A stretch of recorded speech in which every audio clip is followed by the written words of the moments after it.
dúvida, algum questionamento, algum acréscimo, alguma colocação, alguma divergência, né? Porque eu costumo sempre insistir, e desculpem se eu fico cansativa, mas é que esses temas e assuntos que nós estamos estudando, eles... Oi, Mike, querido. Oi, consegui.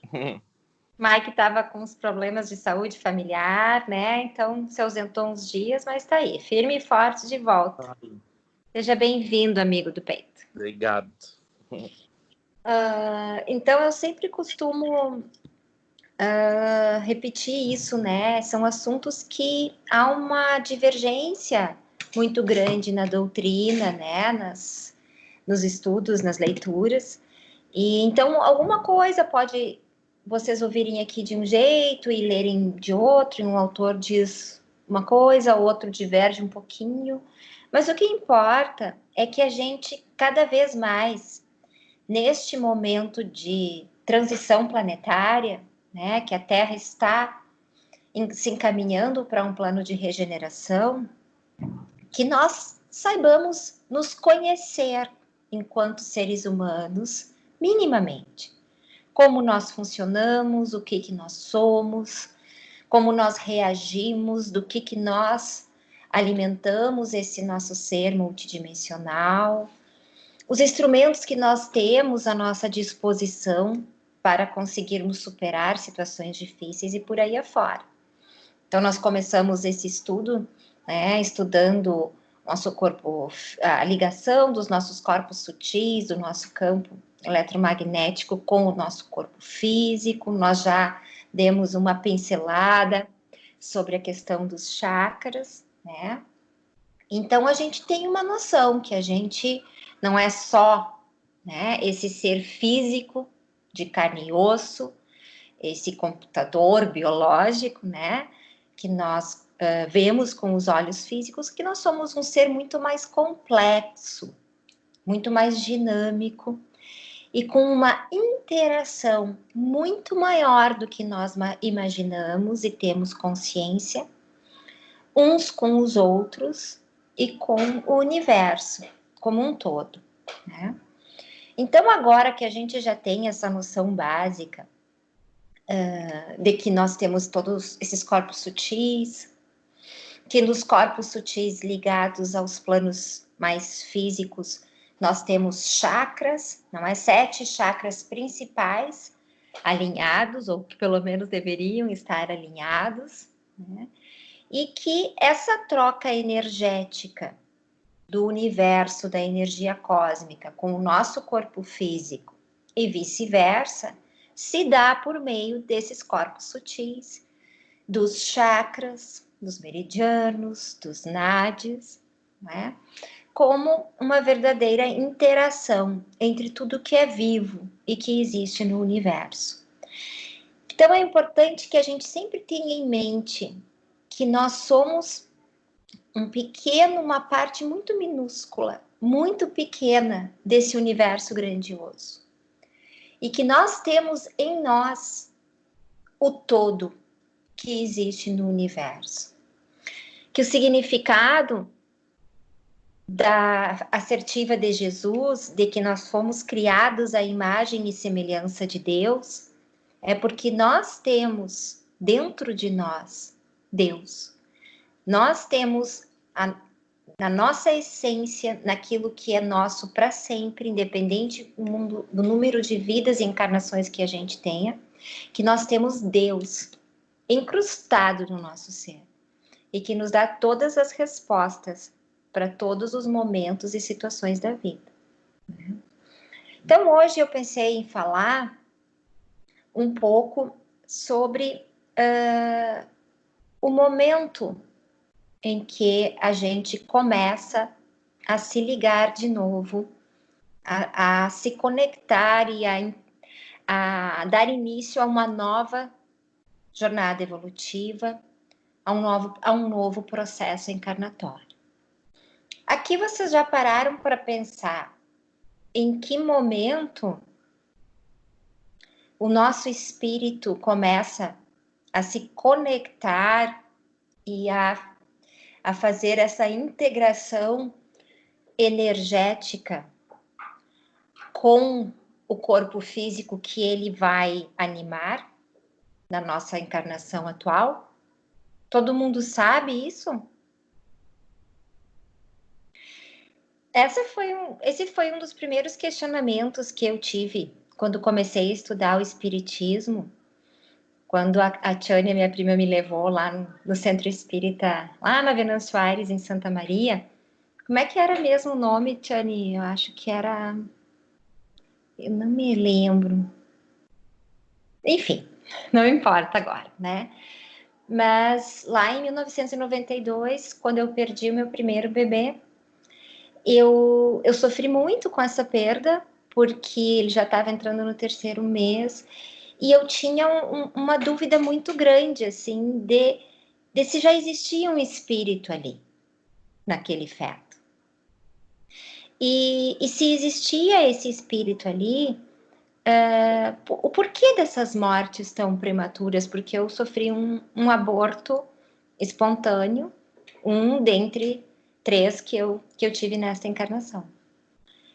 E eu fui atrás dessas respostas, né? Lá no Livro dos Espíritos, em alguma das questões que agora eu não me recordo, poderia até ter pesquisado, mas é fácil ver depois, eu tive os primeiros esclarecimentos, e ao longo dos anos estudando a gente vai entendendo melhor. Quando que vocês acham que existe? Alguém quer dar um palpite? Na hora da fecundação. A Tata tá falando aqui na hora da fecundação, né? Exatamente. Então, o que acontece, né, gente? A gente tem que imaginar que nós temos, assim, então, digamos, eu, a mãe, né? Quando, em algum momento, eu lutei muito para ter o José Guilherme, né? O meu segundo filho. E no momento certo, ele veio. Ó, e aí já vem, né? Essa joia aqui, ó, né? Que tá sempre por perto, se evangelizando, aprendendo aos pouquinhos. Então, pode sentar lá agora, meu amor, só para a mamãe continuar. Então, em algum momento dessa preparação toda, a espiritualidade maior preparou a vinda de José Guilherme para essa família, né? E ele era um espírito, né, no plano astral, no plano espiritual, um espírito adulto que aguardava e planejava, de certa forma, essa vinda. No momento em que houve a concepção do meu óvulo com o espermatozoide do pai do José Guilherme, houve a união, né, das 2 cargas genéticas distintas. E naquele momento da união, né, com o auxílio da espiritualidade maior, se criou um laço fluídico, né, no espírito desse filho que estava vindo, com o embrião ali formado, né?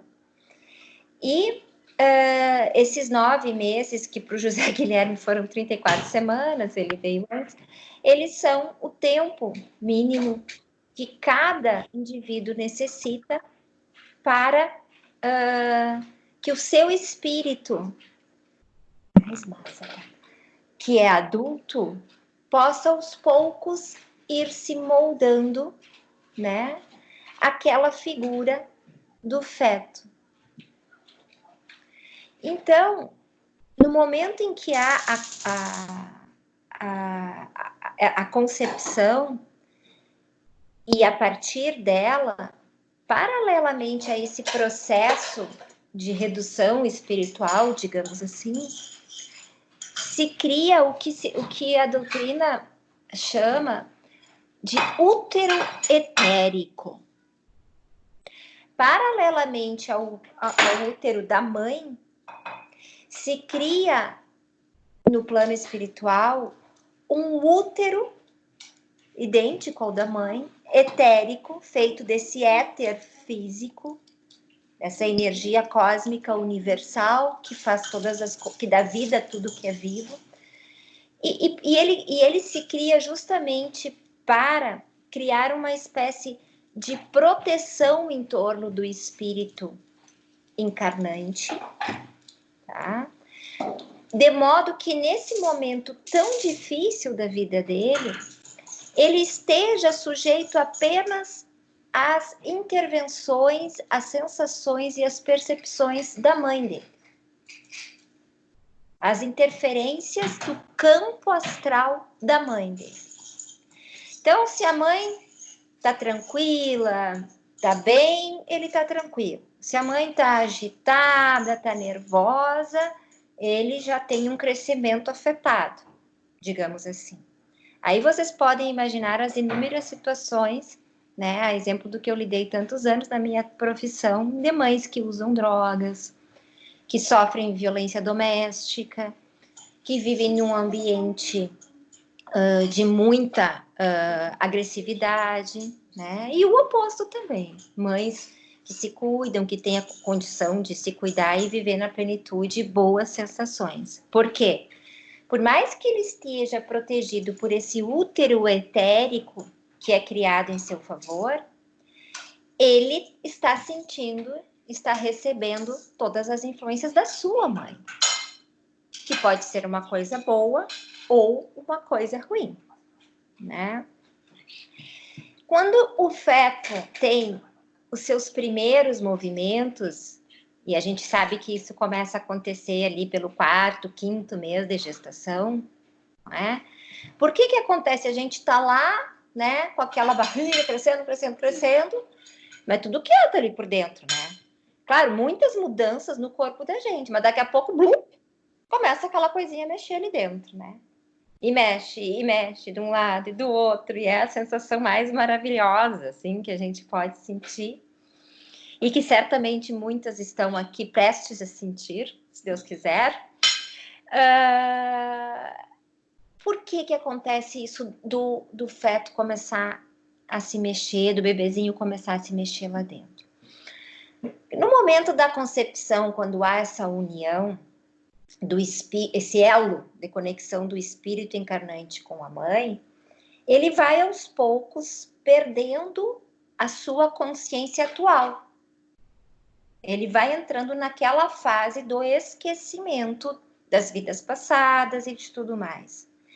E ele entra numa espécie de sono profundo, quando, na medida em que o feto vai crescendo no útero da mãe, né?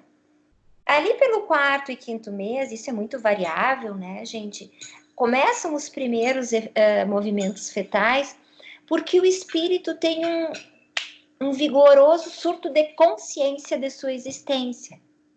É como se ele acordasse e começasse a ter a percepção mais consciente de estar vivo naquele mundo todo protegido da sua mãe, no útero físico da mãe e no útero etérico criado em favor dele. Quando ele nasce, quando a mãe dá a luz e ele sai de dentro da mãe e vem a vida, esse útero etérico é perdido, né? Isso significa que ele tem um choque energético tremendo, porque de meses e meses protegido, só conectado às percepções da mãe e ao campo energético da mãe dele, porque estava protegido nesse útero etérico das influências externas, ele vem ao mundo físico, material, e perde essa proteção, esse útero etérico, e fica sujeito, de uma hora para outra, a todas as sensações e percepções do meio. Por isso que se diz que é muito mais difícil encarnar do que desencarnar. Porque quando a gente encarna, a gente vem do mundo espiritual, via de regra, cada um tem sua história, mas vamos botar de um jeito assim mais genérico, né? Da média das coisas que acontecem. A gente vem do mundo espiritual, todo mundo, né? Com os nossos amigos espirituais, nossos anjos guardiões, eles vão preparar a nossa vinda. A gente tem um útero etérico que nos protege de todas as influências que não dizem respeito com a nossa mãe, né?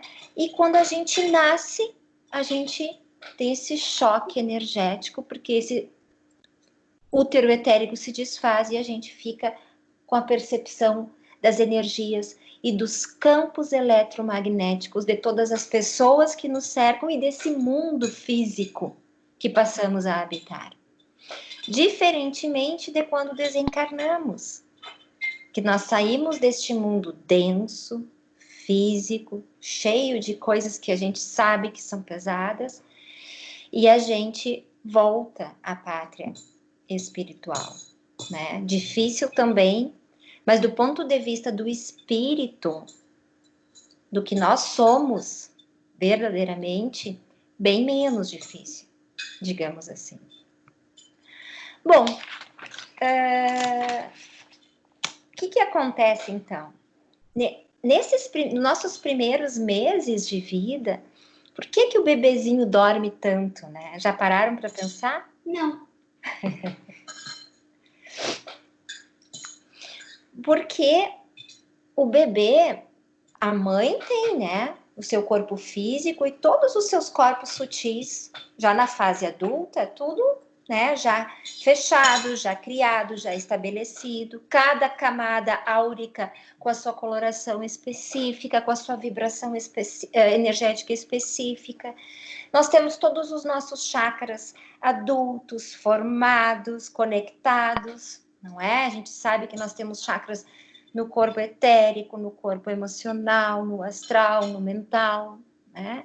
E que eles todos se conectam uns com os outros nessa estratificação dos corpos sutis, mas o bebê não, né?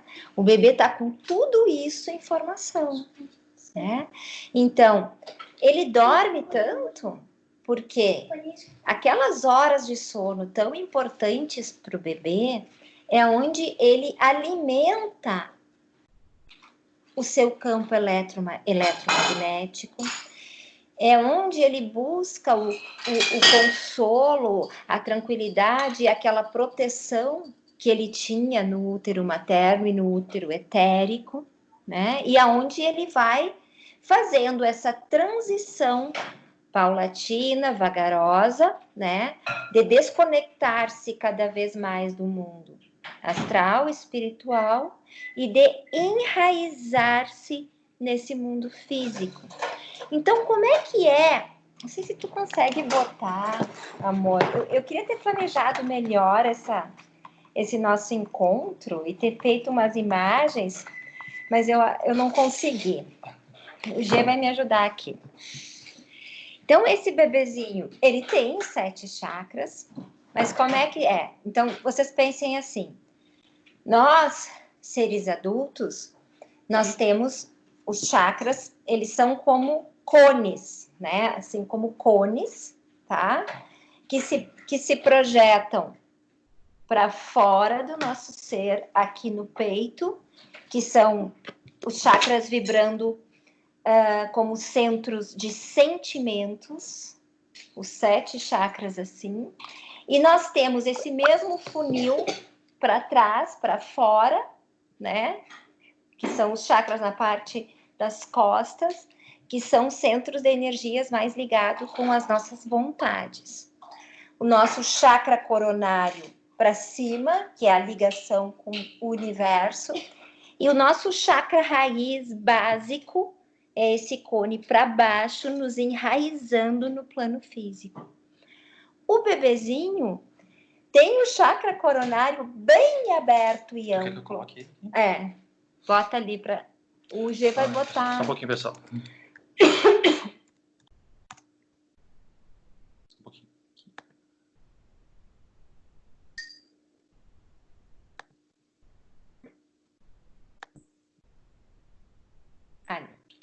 estão vendo a minha tela? Só, sim. Tá. Então, olha ali. Olha que coisa mais fofa isso aqui. Mas, então, ó, aqui está o coronário, vejam, ó, bem amplo e bem aberto, tá? Aqui está o raiz estreito, ó, mais estreitinho, compridinho, tentando lá se enraizar. E os outros 5, num tamanho assim como se fosse uma xicrinha de chá chinesa, pequenininhos, né? Para fora. Aqui, então, no campo das vontades, quando adulto, né? E aqui no campo dos sentimentos, quando mais velho. Dos sentimentos, né? Sempre pensando na fase adulta, porque eles estão todos se formando, ó. Quer ver? Eu vou mostrar uma outra fotografia para vocês. Deixa eu botar ela também. Para vocês entenderem a diferença de um chakra adulto para um chakra de uma criança. Tá? Então, quando o bebê nasce, esse chakra aqui está totalmente aberto, porque a conexão dele com o mundo espiritual é muito mais forte do que a conexão dele com o plano físico. Aí vocês imaginem um espírito adulto enorme, cheio de vitalidade, de energia vital para cumprir a sua jornada encarnatória nessa vida atual, ele tem que mais ou menos, ele vai entrando por aqui, ele tem que ir mais ou menos se espremendo ao longo disso tudo, e é uma luta por caber essa energia toda, esse corpo espiritual tão grande, num corpinho físico tão pequeno, e a luta por se enraizar aqui nesse plano físico. Pode tirar. Então, olha ali, volta aí. Então, isso aqui é o chakra de um adulto, ó. O mentor Guru falou na palestra dele, né, o formato do cone. O mentor Guru falou sobre isso. Então, aqui a gente tem um chakra de uma pessoa adulta, de um ser humano adulto, com todos os seus vórtices ali, ó, vibrando, formadinho. E aqui o de uma criança, ó, que tá ali se estabelecendo. Pode. Né? Onde é que eu tô? Tá lá. Então, nesses momentos de sono, ele vai revigorando a sua alma e ele vai permitindo que o seu corpo físico e o seu corpo etérico, tá, vão aos poucos acabando a formação. Eles vão, o corpo físico e o etérico, eles estão do bebê, eles estão em constante construção desse corpo físico, tá? Então, isso nos primeiros meses de vida das crianças, né? Então, como é que, isso do ponto de vista dos chakras, e como é que são os corpos sutis? Como é que são as camadas áuricas de um bebê? Os clarividentes, olhando o campo energético humano, adulto, eles vão ver camadas melhor estabelecidas, com colorações diferentes, com vibração energética diferente, que na medida que o corpo vai ficando mais sutil, essa vibração é mais rápida, é mais ascensionada.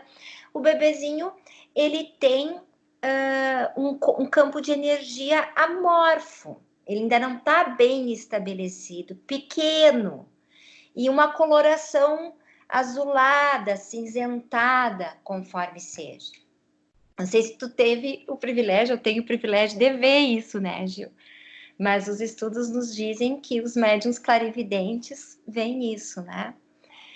E um aspecto interessante é que, mesmo depois de vir à vida e de cortar o cordão físico umbilical com a mãe, o bebê mantém com ela, e isso é até o resto da vida, né? Um umbigo psíquico ou um plasma germinativo, que é aquele elo da mãe com o filho. Eu tenho isso muito forte com a minha mãe, e a gente vê muitos relatos, né? A mãe não tá bem, eu sinto, ligo para ela batata e vice-versa. São umas coisas assim bem que a gente tem com a mãe ou com aquelas pessoas que a gente tem um elo emocional muito forte. Mas com a mãe da gente é ainda mais forte. E isso, na minha área em que eu trabalhei muito tempo com adoção, com abandono, isso é incrível, porque a criança por muitos anos é rejeitada, né? A mãe não quer saber, não quer saber. E a criança tem aquela busca eterna pela aceitação e pela mãe, né? Porque esse elo, esse umbigo psíquico, ele é um elo muito forte com a mãe. E o aleitamento, por exemplo, isso é outra coisa fantástica que eu estava dando uma lida. Não, a mãe, através do leite, ela não está alimentando só o corpo físico da criança. Ela está alimentando o corpo energético também, porque existem diminutos chakras nos mamilos da mulher. E no momento da amamentação, o bebezinho está se nutrindo, então, de todas as formas. E por isso que se fala tanto da importância do ato de amamentar e de tu amamentar o teu filho olhando no olhinho dele. Né? Porque às vezes tem mãe assim que tá, não sei aonde, conversando, tira o seio para fora, tá dando mamar. Não, esse é um momento que tem que ser, é um momento muito especial. Porque vejam bem, pessoal, a criança, ela, nesses primeiros meses de vida, ela está totalmente aberta e sujeita ao campo energético dessa multidão de pessoas do plano físico, quando ela não tem o seu campo energético formado por inteiro. Por que a criança busca o colo da mãe, o colo do pai, o colo da avó, o colo da tata, o colo do seu cuidador durante muitos anos da sua primeira infância? Porque é ali, naquele colo, que ela fica protegida pelo campo eletromagnético da mãe, que ela não tem ainda por inteiro. Por que quando a gente tá um caco, nós adultos já, por que quando a gente tá um caco de gente, né, dilacerado por inúmeras situações da vida, o melhor lugar do mundo é um abraço de alguém que a gente ama e que sabe que é recíproco? Porque o nosso campo eletromagnético está em frangalhos, está desabastecido, está desalinhado. E aquele ser amado e que te ama e que tu ama, ele tá mais inteiro, pelo menos, do que tu. E mesmo se não tiver, porque ele te ama, ele vai, né, criar força, sabe-se lá de onde.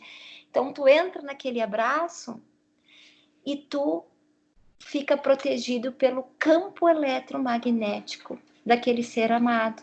Por isso que se diz, e eu acho, eu não sei ao certo porque, talvez relacionado a isso que nós estamos falando agora, mas é a mais pura verdade, que para ver uma troca mesmo num abraço, ele tem que durar pelo menos uns 15 segundos.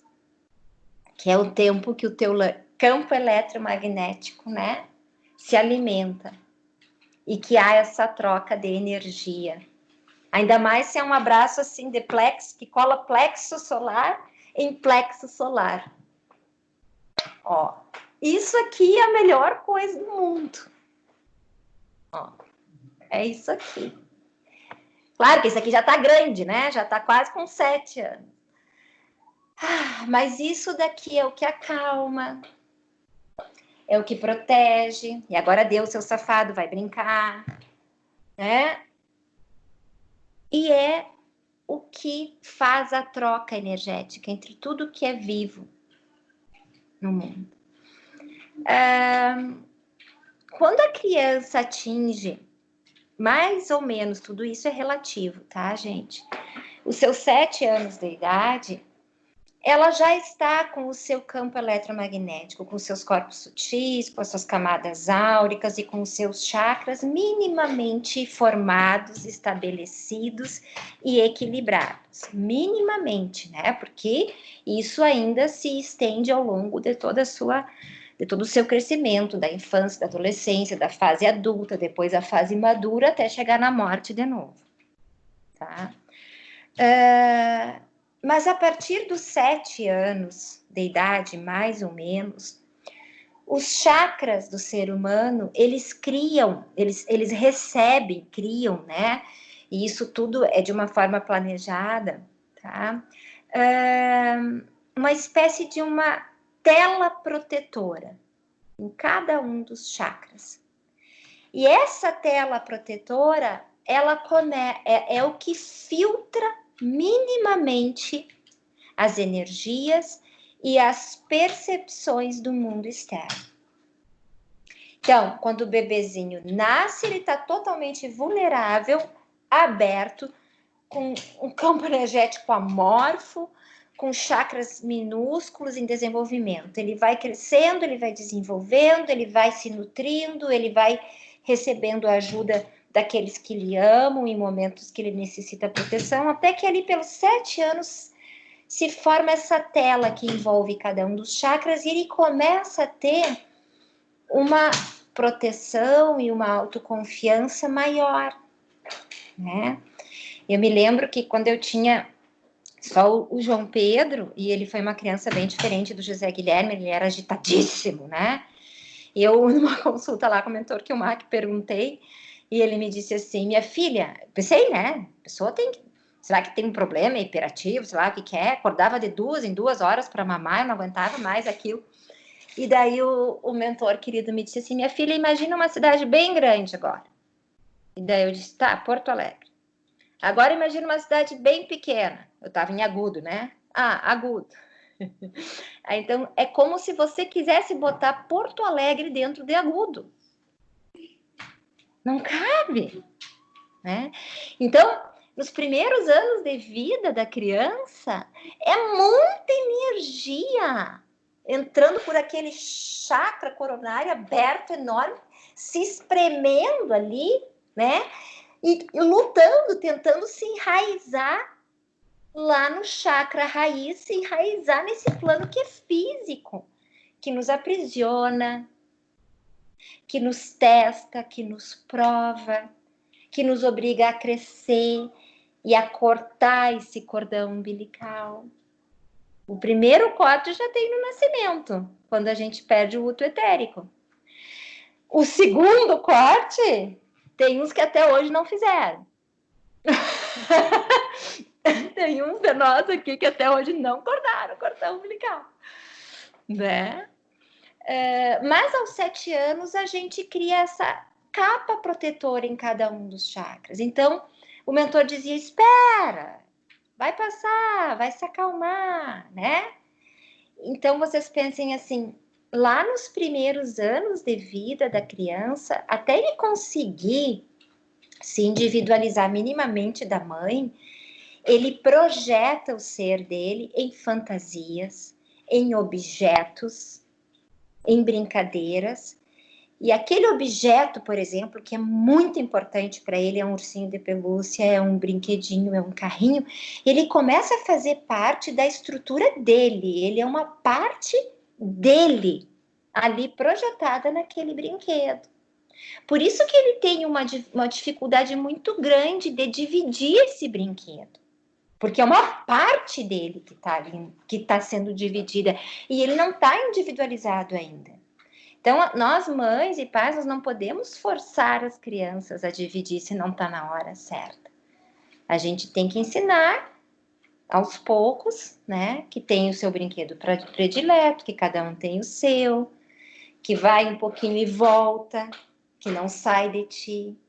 E daí a violência de tu arrancar de uma criança, né, que às vezes está depositando toda a sua esperança, toda a sua segurança, todo o seu senso de eu existo, eu pertenço num objeto, até mesmo porque falta essa segurança na família, nos seus cuidadores, né? E alguém arrancar de uma criança com vigor e de supetão. Isso dilacera o pouquinho, né, que ela já tinha criado e conseguido avançar no seu crescimento de campo energético humano. E daí o cuidado que a gente tem que ter com as crianças. Porque elas, quando a gente diz que elas são realmente vulneráveis, elas são muito mais vulneráveis do que simplesmente física e organicamente vulneráveis. Entre uma criança passar fome física e passar fome afetiva, ainda é muito mais dolorido para ela a fome afetiva, né? Aí vocês imaginem, até não posso dizer, mas tudo aquilo que acontece, né? De jogar no lixo. Lá na China, as meninas que nascem vão para o bueiro, são comidas por bichos. Imaginem, né? O desamparo disso tudo, né? E a partir, então, dos 7 anos, já com essa capa, com essa tela de proteção, de envoltório nos chakras, né? Aí ele já começa a ficar mais seguro para estar longe do cuidador. Tudo isso a gente falando uma família minimamente funcional, né? Não vamos para as exceções, tá? E ele já teve um tempo minimamente suficiente, então, para enraizar minimamente o seu chakra raiz. E daí ele precisa, né, já na primeira infância ali, e depois, lá na adolescência, ele começa, então, subindo para o chakra sacral ou sacro, ele vai desenvolvendo as emoções. Então, a criança, até uma determinada idade, o mundo dela é a família. Se ela tá com a família, ela tá bem. A família pode, no meu caso, né, se mudar cada ano para uma cidade, né?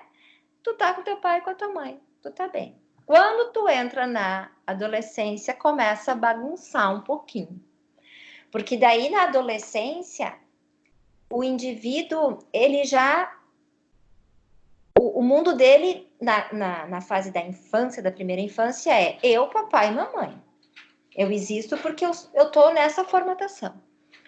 Quando se começa a entrar na adolescência, na puberdade, se começa a ativar os chakras mais ligados às questões dos sentimentos. E o adolescente, ele se sente no estado de pertencimento quando ele tem essa troca de amar e ser amado pelo outro e de viver em grupo.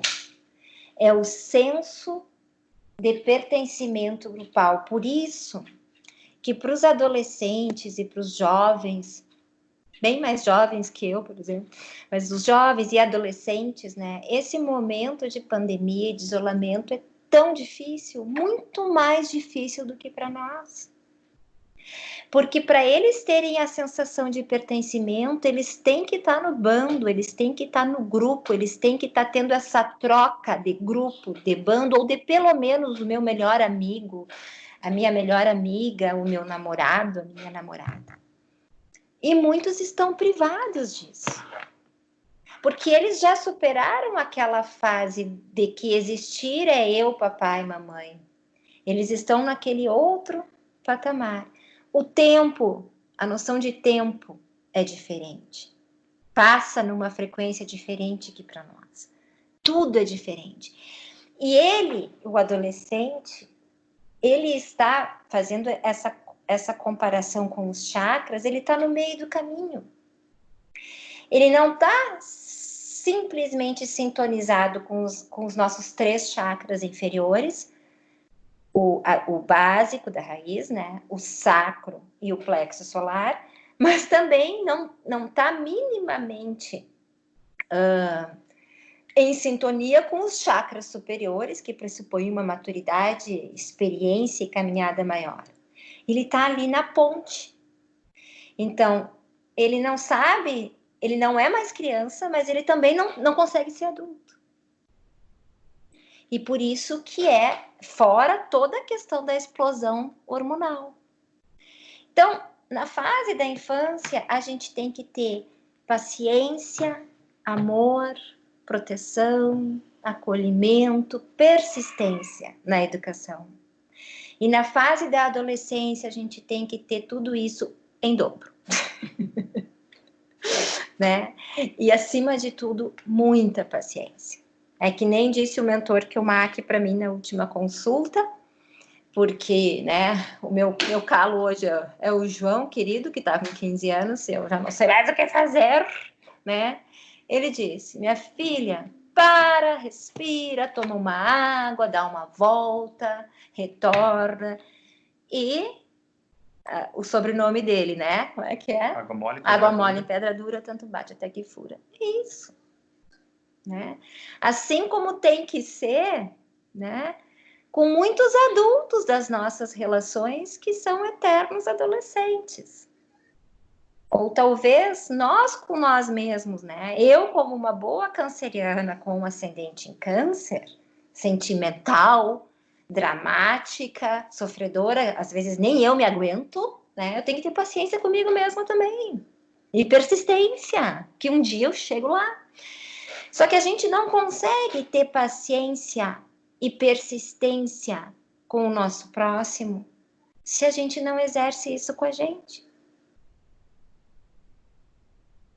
Por isso que amar o seu próximo implica amar a si mesmo, em primeiro lugar. Né? Porque se a gente não se ama, se a gente não se cuida, e o que é se cuidar? Né? Quando a gente pensa em alguém que a gente ama, a gente consegue se projetar tendo paciência, perdoando, tendo persistência, não julgando tanto, relevando coisas, começando do zero todos os dias.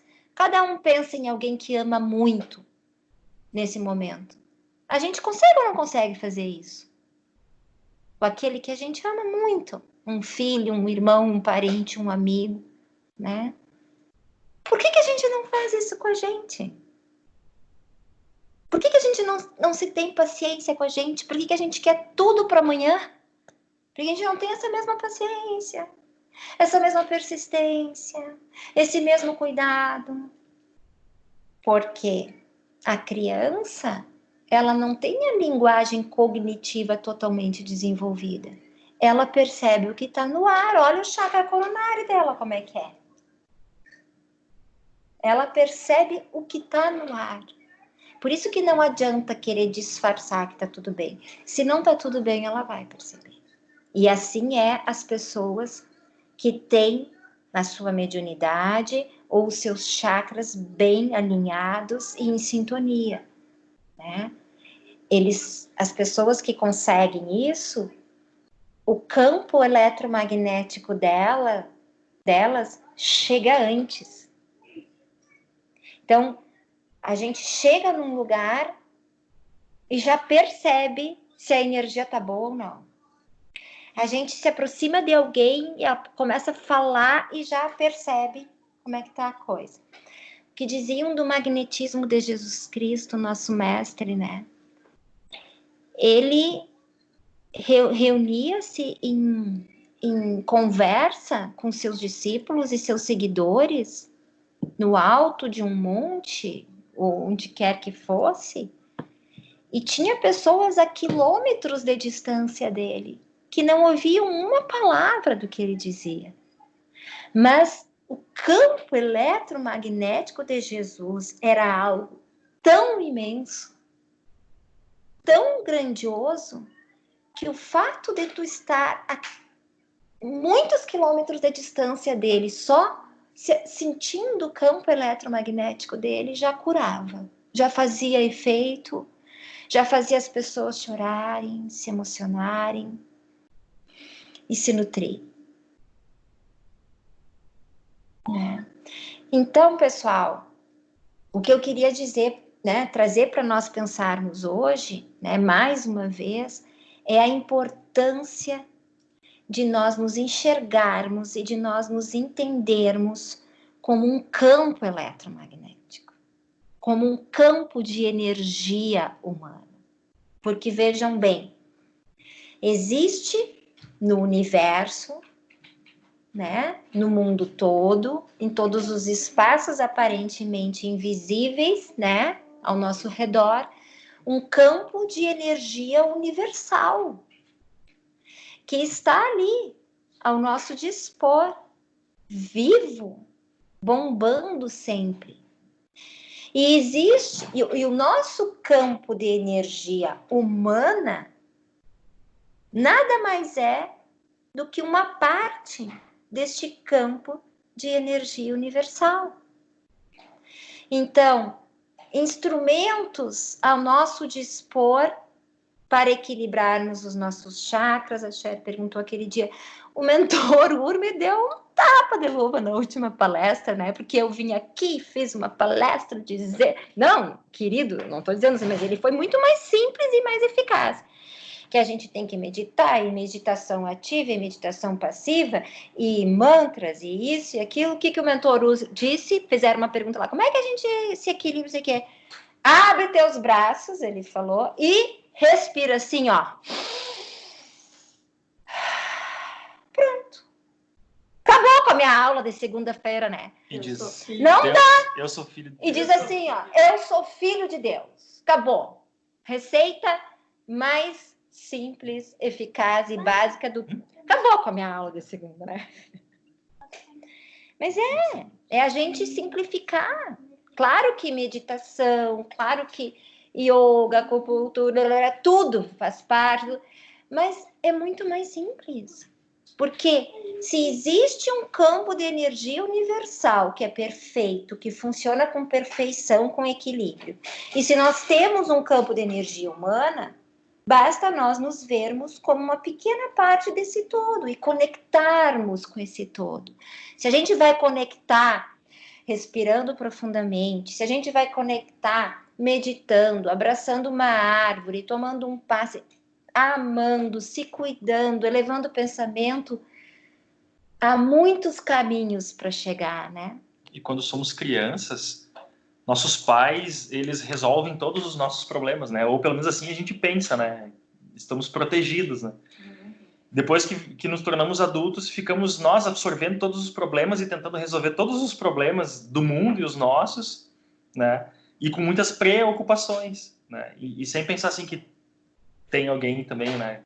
Que Deus está aí e está olhando por nós. E que nós somos filhos de Deus, respirar para tudo, respirar, né? Porque quando a gente faz isso, a gente se conecta com a nossa tríade superior, né? Com o nosso chakra laríngeo, o mental e o coronário. A gente ativa, né, essa sequência, a nossa glândula pineal fica em sintonia com a pituitária, com a tireoide, e a gente abre, né, o nosso ser para receber esse alimento que vem do universo, que é o prana, que é a energia cósmica, e que ela vem e nos estabiliza, né? É como se tu tivesse assim sufocado ou há muitos minutos, muito mais do que tu pode debaixo d'água, e tu vem à tona e respira, né? E te nutre de novo, né? A respiração é tudo, né? A meditação... Que é isso? Que eu fiz? Não sei por que apareceu de novo essa mensagem. Ó, acontecendo coisas aqui. E daí, gente, alguma colocação, alguma dúvida, alguma coisa para a gente pensar aqui juntos? Esse é o momento de eu ouvir um pouco vocês, né? Hoje eu consegui parar um pouquinho mais antes, assim, a gente poder. Importante eu ouvir vocês e vocês falarem, né? Fala um pouco aí, Gil. Me ajuda. Me desmente um pouco aí, tu que vive todo o lado prático da coisa, né? Abre teu microfone, amigo.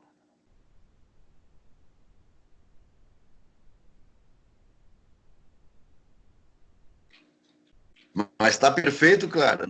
Eu, Clara, Tá perfeito, tá fora de série o que tu tá falando aí, sabe? Mas vê Me isso identifico, tudo com a tua é clarividência, não bem assim coloca. mesmo. É. E o maior exemplo disso é o meu netinho, pequeno, né? Que o Germano botou ali ainda, que você lembrou do meu neto, né? Que os chakras, os chakras são menores e do alto da cabeça ele é muito grande e ele vai ser alto, ele vai ser muito alto. Então ele é hiperativo, hiper, ele não para nunca, né? E aquela parte dos brinquedos que tu falou é extraordinário, é excepcional. É uma grande verdade, porque eu criei assim, tudo, né, a criar agora mais, né, certos objetos, a Manuela, principalmente a minha netinha mais nova, do corpo deles mesmo, né? Parabéns, viu, Tchê? É isso aí mesmo, não tem nem o que acrescentar. É fantástico, parabéns. Uma pergunta, pessoal? Sim. Tudo certo, então? Valdir, quer falar, Valdir? Tu que estuda tanto também aí.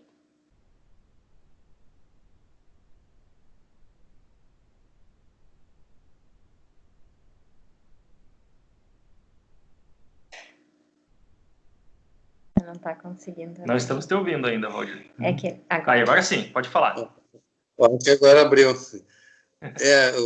Realmente está excelente a palestra, né? E você falando, eu começo a voltar nos livros que a gente leu há um tempo, uns anos atrás, né? E quanto à preparação no mundo espiritual para a reencarnação, o espírito, na verdade, ele escolhe, né? Pelo que a gente leu, ele escolhe a família onde ele quer reencarnar e até escolhe as provações. Não sei se estou falando besteira, mas eu pelo menos li isso nos livros de Allan Kardec, né? Claro que muitos livros foram reeditados e a gente não sabe que nem a Bíblia, né? Você lê a Bíblia no Velho Testamento e o Novo, e há sempre mudanças, principalmente no Novo Testamento, em que pastores ou padres colocam os seus interesses, né? Aí entra o interesse humano em algumas coisas e acaba modificando um pouco dos ensinamentos básicos. Então, pelo que eu me recordo, né, o espírito ele escolhe a família que ele quer reencarnar, com todas as dificuldades. É claro que ele promete resgatar uma série de coisas e muitas vezes depois, como ele perde a memória adulta, né? Isso aí você pode ver até na hipnose. Não sei se alguém já presenciou uma hipnose. E quando você faz uma regressão, você está na vida adulta e na regressão você vai diminuindo a tua idade. E você pode até, muitas vezes, ir até o útero ou entrar numa outra vida. Então, são cores, vamos dizer assim, conectados. Se eu fizer uma regressão de várias reencarnações. Mas é bem interessante, tá? Parabéns pela palestra, estou adorando. Já que é a minha primeira participação, né? Querido. Isso que você falou, isso, né? Quando nós temos uma reencarnação meritória, né? Nós conseguimos participar desse projeto, desse plano reencarnatório, né? E às vezes, na maioria das vezes, ou em muitas vezes, somos nós mesmos que pedimos um corpo assim, assado, aquele pai, aquela mãe, porque a gente fez aquele balanço, né? A gente percebe o quanto a gente precisa reparar, resgatar, e pelo nosso merecimento a gente consegue participar e construir esse projeto reencarnatório. Mas sem esquecer que existem reencarnações compulsórias, né? Que nos são impostas, né? E que daí não tem querer, meu velho. Aí a hora já se faz tarde e aí muitas coisas nos são impostas mesmo, porque nós já tivemos muitas e muitas oportunidades de participar desse projeto, desse plano reencarnatório, e não aproveitamos, não demos o devido valor, não encaramos com a mesma seriedade, com a mesma responsabilidade, né? Mas o ideal é isso que tu falou, né? E o que acontece muito, né, amplamente é isso, é a gente participar, sim, do nosso projeto, do nosso plano reencarnatório, né? Mais alguém, pessoal? Isso? Então, todos botaram a sua aguinha aí para fluidificar? Ainda está em tempo de ali pegar? Se alguém ainda quiser mandar para o contato do Germano algum nome de pessoas, né, encarnadas ou de seres desencarnados para o nosso caderno de preces e orações. Lembrando sempre que esse nosso estudo aqui, de certa forma, e de talvez todas as formas, ele está diretamente ligado com a equipe espiritual e os mentores de luz que guiam e que conduzem os trabalhos na Associação Espírita Beneficente, Caravana da Solidariedade, Eleitos do Céu, que fisicamente funciona lá em Agudo, que funciona online já há algumas semanas, né? E que, portanto, tudo que nós mentalizamos aqui, tudo que nós pedimos aqui, tudo que nós nos concentramos aqui, certamente será alvo e objeto desses nossos irmãos de luz, né? E por isso eu deixo aqui o convite para que amanhã, às 20 horas, assistam mais uma palestra da caravana, que amanhã será pelo mentor Kilmac de novo, nas últimas terças-feiras de cada mês, pelo mentor Ur, como foi na última terça-feira passada.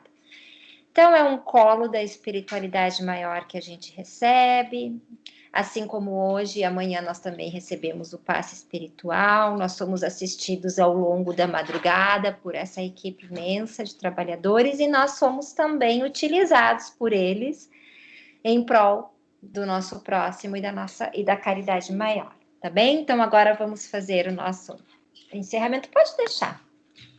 Parou? Não. Então, vamos lá. Sentando-se mais uma vez, de forma confortável, coluna ereta, assumindo a consciência do alinhamento dos nossos 7 chakras, desde o chakra raiz até o coronário, e da oportunidade que temos em momentos de prece e elevação mental e energética, de absorvermos da melhor forma, mais intensa, mais verdadeira, o prana energético, a energia cósmica universal que adentra nosso chakra coronário e desce por toda a nossa coluna, chegando até o nosso chakra básico, enraizando-se neste plano físico e ao mesmo tempo permitindo a troca energética que se faz necessária, operando em nosso ser multidimensional efeitos muito similares aos passes magnéticos que recebemos nas casas espíritas quando temos a oportunidade de estarmos lá, presentes, em físico.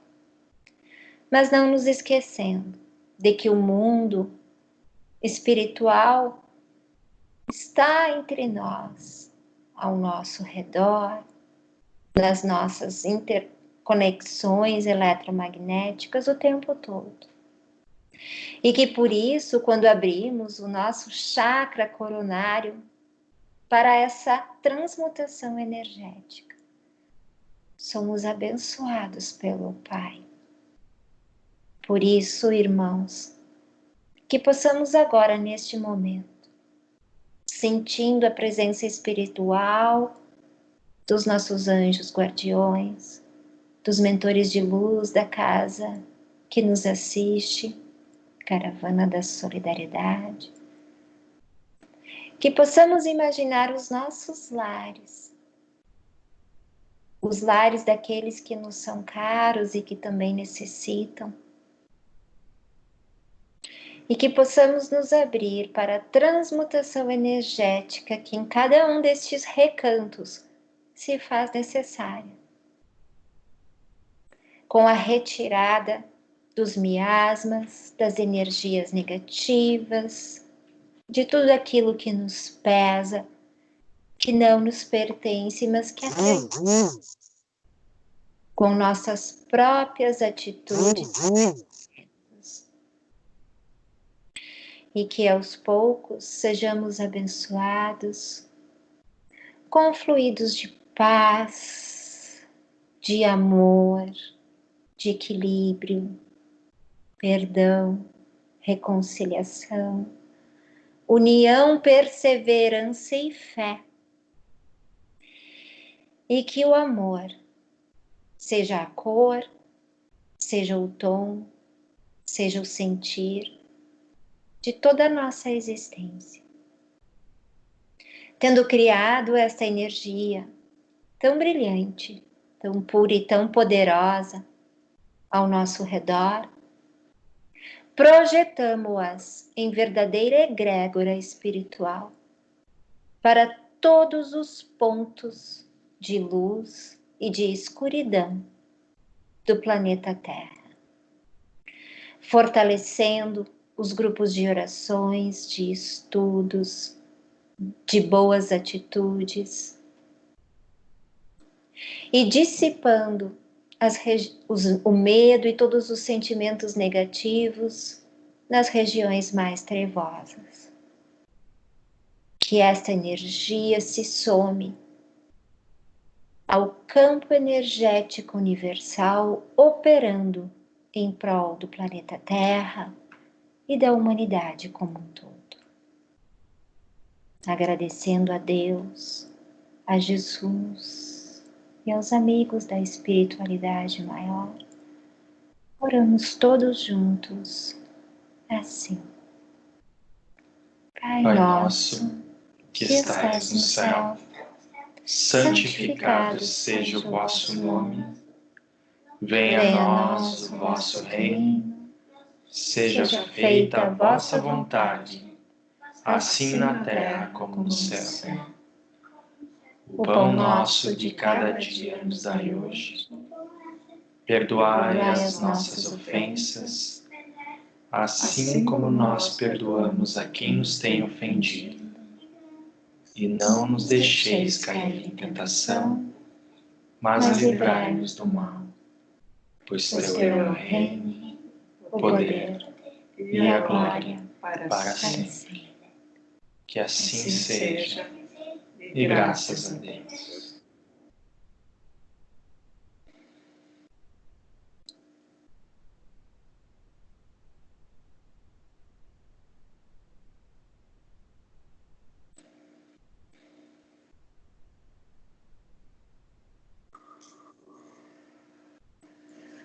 Respirando lenta e profundamente, esfregando uma mão a outra, se assim entender, mantendo a energia maior e do alto conosco, nutrindo cada um dos nossos chakras, do nosso campo energético humano.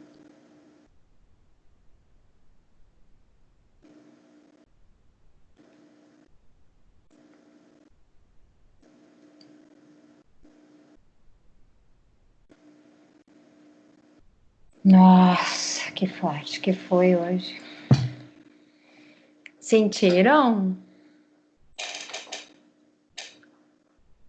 Muito bom, né? Meu Deus. Que melhor que um passo magnético. Meu Deus. Que benção. A gente tem que agradecer a Deus, viu? Porque assim, ó, pessoal, todos nós que estamos aqui nesse grupo e que temos trabalhado aqui, a gente pode por vezes se sentir assim, e eu na segunda-feira, desde a hora que eu acordo, é uma aprovação atrás da outra, né? É impressionante. Mas eu vou até o fim, né? Porque o trabalho que a gente está fazendo aqui, sem querer, sabe? Sem pretensão nenhuma, é um trabalho muito grande. Porque nós estamos nos abrindo e nos colocando a serviço da espiritualidade maior, né? Então, na medida em que nós damos continuidade a isso, a gente vai dormir, muitas vezes a gente segue trabalhando e no outro dia acorda cansado, né? E daí a gente pensa, tá, mas então por que eu tô fazendo isso para ficar pior do que eu tava, né? Mas não, é uma das maiores maneiras de praticar a caridade é se doando dessa forma. E o mentor que o Mac sempre diz, né, e disse para o Germano na nossa última consulta, quando a gente se propõe a fazer um trabalho espiritual e de caridade e de doação, muitas provações vêm ao nosso encontro, de encontro a nós, afetando a nossa família, a nós mesmos, o nosso trabalho, as nossas relações, nos colocando à prova.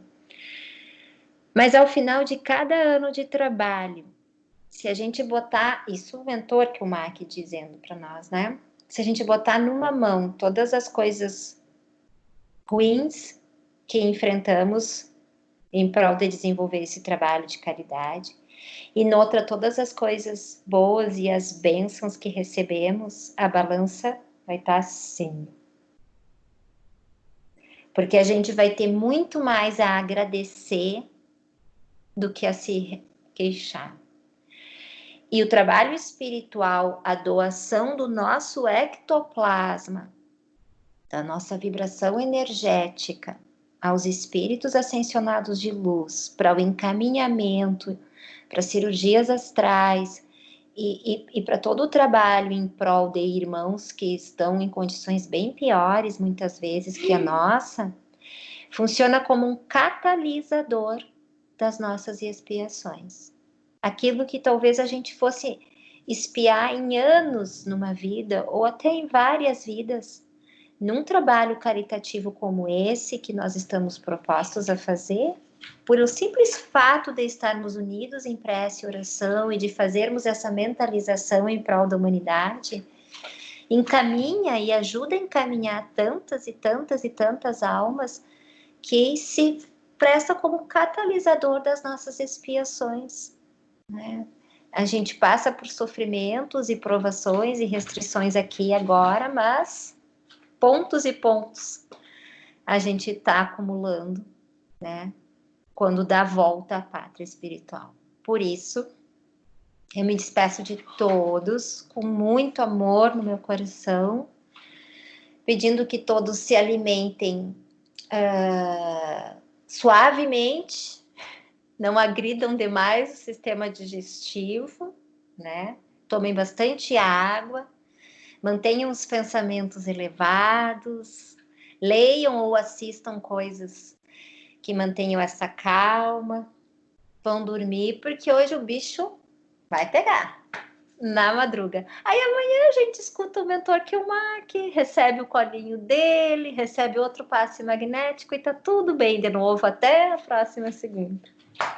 E se precisarem falar comigo, conversarem, pedir alguma coisa, colocar alguma coisa, né, que não estão achando legal, ou simplesmente dar um oi, todo mundo tem meu contato, e eu tô aqui porque deve tá bom? Se eu não puder atender naquele momento, eu retorno. Fiquem com Deus.